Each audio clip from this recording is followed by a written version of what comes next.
They're off.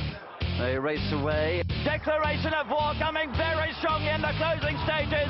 Declaration of War has taken it up and... Shay with Soul Power on the near side. Has lunged at Shay, close between the two. It's Tornado the grey. Gonna broach the blue colours. Very tight between them. They're going to hit the line very close.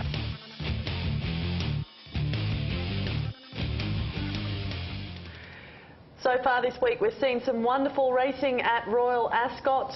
4 race meetings conducted, and overnight the Queen, in one of the most memorable moments in Royal Ascot history, winning the Gold Cup. Yeah, Joe, that's right. How they roared over 61,000 on course. Very tight finish, pulsating for estimate just to get up. Terrific moment for the Monarch. It was her first Group 1 winner since 1977. And also heavily backed by the punchers as well, into a 7-2 favourite. But that wasn't all on the evening, was it, Dave?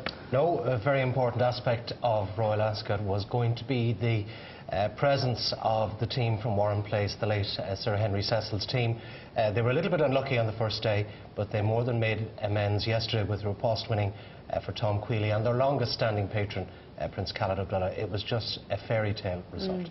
And that's what we really had our fingers crossed for, wasn't it? That Sir Henry Cecil's widow, Lady Jane, would get a winner during the week, and that she did with Riposte overnight. What's been the highlight for you both during the week so far? I think that would tie the Lady Cecil result and the Queen as well. It was pretty special TV. And back to the opening day, which was simulcast live here in Hong Kong. Some great moments there too, with Dawn Approach getting redemption for his Derby defeat in what was an excellent win. Oh, marvellous race, the St James's Palace Stakes. It often throws up a real thrilling finish, and it was great to see him back in front. Tornado ran a hell of a race as well, and from a commercial standpoint, a great day for the stallion Warfront, who had Declaration of War and War Command, a hugely impressive winner of the Coventry Stakes.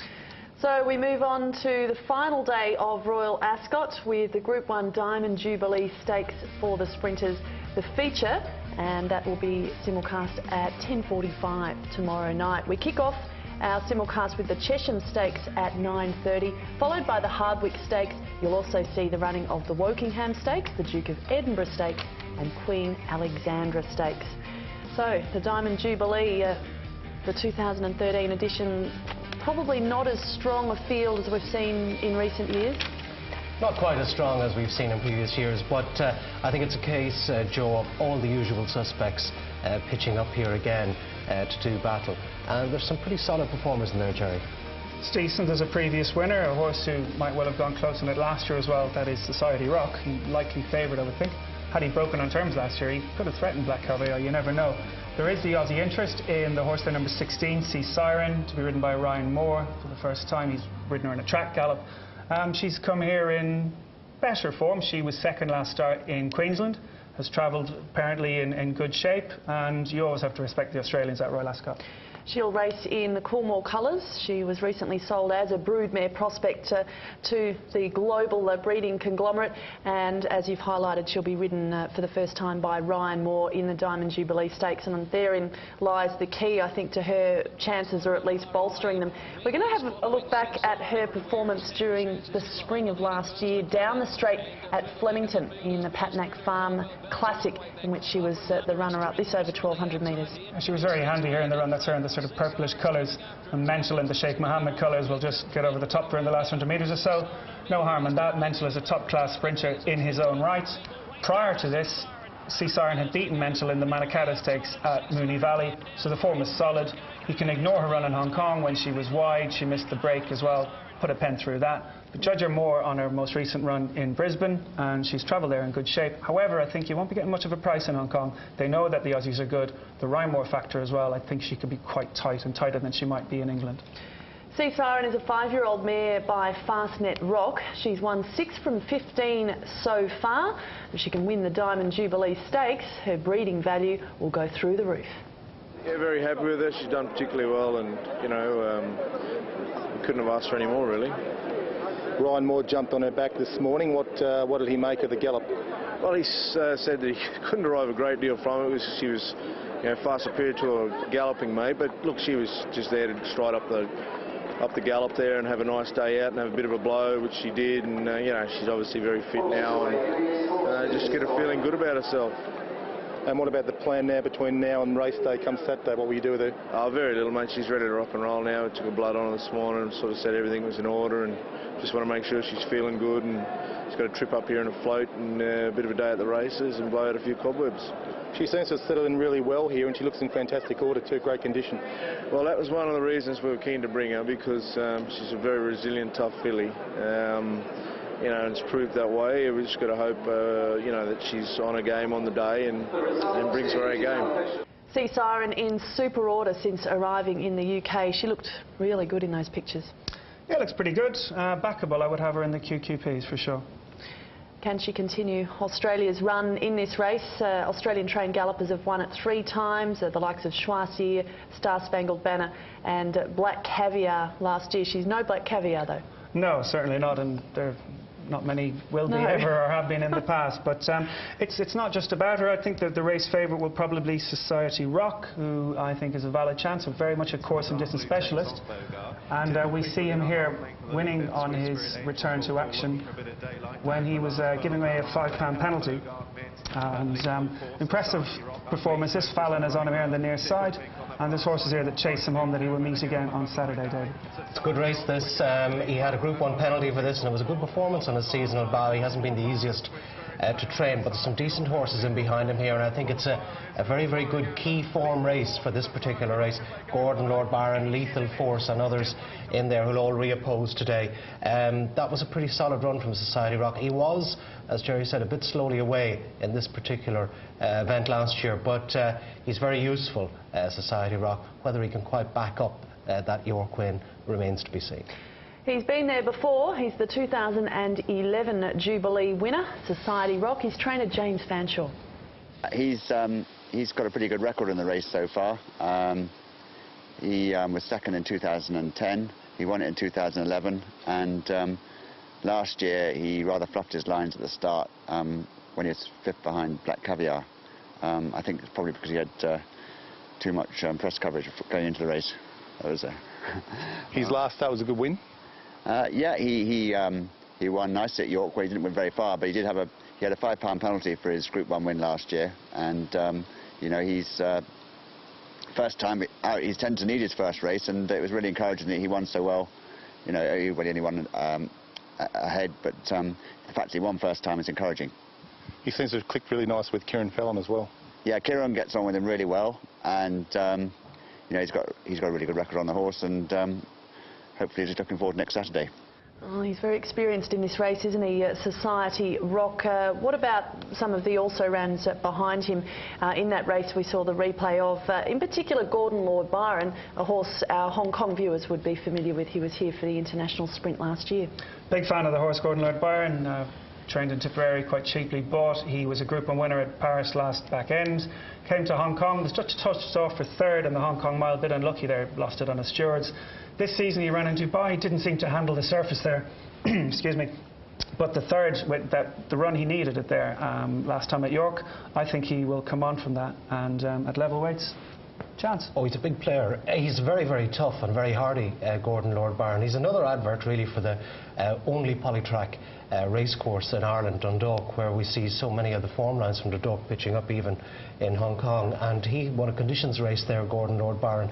Very hardy, durable sort, as is Lethal Force, who I think is quite a progressive animal for Clive Cox and Adam Kirby, whose Reckless Abandon ran a very solid race in the King's Stand earlier on in the week. I think Lethal Force is quite useful. Krypton Factor, will he be a factor, bringing very good Dubai form into the mix? This we replay from the 30th of March of the Golden Shaheen, where he was very competitive. He was 3rd in this race. He was entitled to do possibly slightly better. He was a winner of this race, that race before.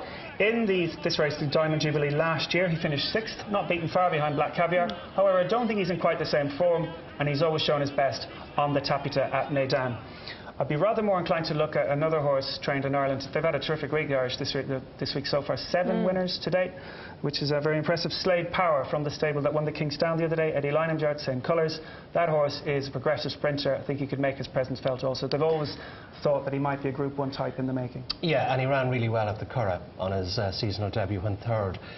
In common with the stablemate Soul Power, he likes to get a firmish surface, and I would say the ground we'd forecast it to be at least good, which will suit him really well. Trainer in great form, and it could be a memorable double for the Power family who own it. Back to Krypton Factor, it's hard to overlook that performance in this race last year behind Black Caviar. You mentioned he was only beaten 2 1/4 lengths. It was one of the better runs of his career. Yeah, that's right. Noticeable though that Kieran Fallon was always on him then, and Fallon is now happier to stay with Society Rock, so Luke Morris takes over the ride on Krypton Factor this time around. There's a filly in the race, adds a bit of interest. Mince, doesn't she? The winner of 7 of her 14 starts so far. Was an odds-on favourite at her last start, third at listed level, but here we see her winning the John Guest Bangor Stakes. Yeah, she looked progressive on this occasion, and you probably might have thought she will be Group 1 contender in due course. However, as you pointed out, her odds on defeat last time might just put that on the back burner for the time being. I don't think she's quite ready enough for Group 1 just yet. She needs to improve a good deal, Jerry. She was beaten at Windsor, and in the immediate aftermath of that, her chances at Royal Ascot were talked down by her trainer Roger Charlton. Then now she's re-entered the fray. Very famous colours of Lady Rothschild. They've had lots of very, very good horses. She's not the best of them, and I think she needs to improve a good deal to land this prize. Terrible name for a horse, isn't it, Mince? She might make mince meat of them. You never know. Okay. You fancy her? Well, we'll go back to last year when she strung those 4 race wins together. She looked very good then, and this being not the strongest Jubilee field we've seen, it might be the right year for her to be competitive. Well, it's conceivable. Roger Charlton, one of the great doyens of British training, has got his team in great order, and you know, it's conceivable she could win. You could make a solid case for a lot of horses in this race, and indeed for races of this nature. But what have you made the most solid case for? I would be very keen on the chances of Hawkeye the New, trained in the north of England by Jim Goldie. This horse is 4th on both its starts this year. Likes a good surface, which is the first time Hawkeye the New will get it. He was a very good second here in a not dissimilar race last year, and I thought Hawkeye the New would take a bit of beating. You'll get a price about him? You will indeed, yeah. We like that. Okay. Jerry, what are you tipping? I've got Society Rock on top from Sea Siren, the Aussie, Gordon Lord Byron and Slade Power for the bottom 2 in Irish interest. But Society Rock, think he can win it for the second time? He'll certainly be competitive. He's my second selection. I've gone with the Australian trained mare Sea Siren. Krypton Factor, he'll be thereabouts, and so too, we hope, will Gordon Lord Byron. So, mixed opinion about the likely outcome of the Jubilee. That's always healthy, isn't it? If we get a few of those numbers in right, it could be quite a handsome QQP, particularly if Hawkeye the New and your friend Mince. Okay. Now to the Hardwick Stakes for the stayers, over 2,400 metres. Pretty good field lining up here, the likes of Mount Athos, who ran 5th in the Melbourne Cup last year from the Luca Kamani stable, Jamie Spencer to ride, and a number of other good chances as well. Aiken carrying Saddlecloth #1 in the field. How do you rate this? The Hardwick is often a race that presents many top-class horses for the future, following King George winners and the like, even Arc types. This year's renewal is nowhere near that. It's a little bit disappointing, to be honest. I'd imagine the favourite will be #6 for John Hawkwood. He's a type that Sir Michael Stout excels with, horse that's come out of the handicap grades, older type, and that they know will sort of make into a proper stayer Group 2, Group 1 type, and this is a chance to prove himself, David. Yeah, I like Sir John Hawkwood. He runs in the colours of Ballymacall Stud, one of the great nurseries in Europe, and they've had marvellous racehorses with the trainer over the years. I thought he did it really well at York, and as Jerry says, this is just the type of horse that Sir Michael Stout absolutely excels with. He tends to give them plenty of time, and this horse is probably coming to his peak right now. He's very useful, Sir John Hawkwood. The trainer and the jockey are clearly in good form, following the win of the Gold Cup on Thursday, and I think he'll take a bit of beating. It's not a particularly strong renewal of the race, though. Mount Athos could be King George bound if he performs well? Well, certainly the main target for him will be in Melbourne at the end of the year, November. This race, you can't really read anything into this. I thought it should have been a match between him and a horse of O'Brien's called Memphis, Tennessee. The horse he beats in second there by 9 lengths is more known as a jumper. So, you know, it was a piece of work, basically. That was rated Group 3 somehow. But he's still a class act. Level weights has a chance. I don't think he's quite good enough to win. I'd leave him out in there. I think he's probably better off a little bit further. He might be just slightly overrated, Mount Athos perhaps. And in common with Epsom, it's very hard sometimes to equate form at Chester. It's quite an idiosyncratic track, and very often a horse that win there by wide margins don't repeat the dose on a more conventional track. A horse we haven't seen race for a while is Aiken. He went on a 5 race winning streak last year, trained by John Gosden, the winner of 6 of his 10 starts, a 5-year-old. Here we look at the Hardwick Stakes 4th. Yeah, he ran all right. This is Seamoon winning this race, and this was a much better renewal. You see Red Cadeau running on into 2nd or 3rd. But Aiken, he's a horse that needs cut on the ground. There might be a query about him if this good to firm going that prevailed certainly on Thursday. If he may not run, so he will need some juice on the ground, or at least watering, we shall see. There's one horse we haven't touched on yet, is number 3 in the race called Ektiham. I'd probably make him my best of the night.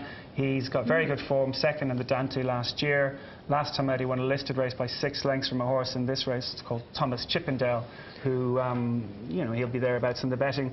He was 3rd last year to a good horse, Alcazim, who won the Group 1 the other night. Form is very solid, and I think in a fairly shallow renewal of the race, I think he's the one to stick with. He's got a big chance, there's no doubt about that, and Ektiham is certainly going the right way. I had him in 3rd spot. I like Sir John Hawkwood. The other horse I like in the race is Universal from Mark Johnson's stable, who's in the back of 3 straight wins, and looks to me like he's impressive, and I stuck Thomas Chippendale in 4th spot. That's a look at the Hardwick Stakes. We'll be back with more on Royal Ascot right after this.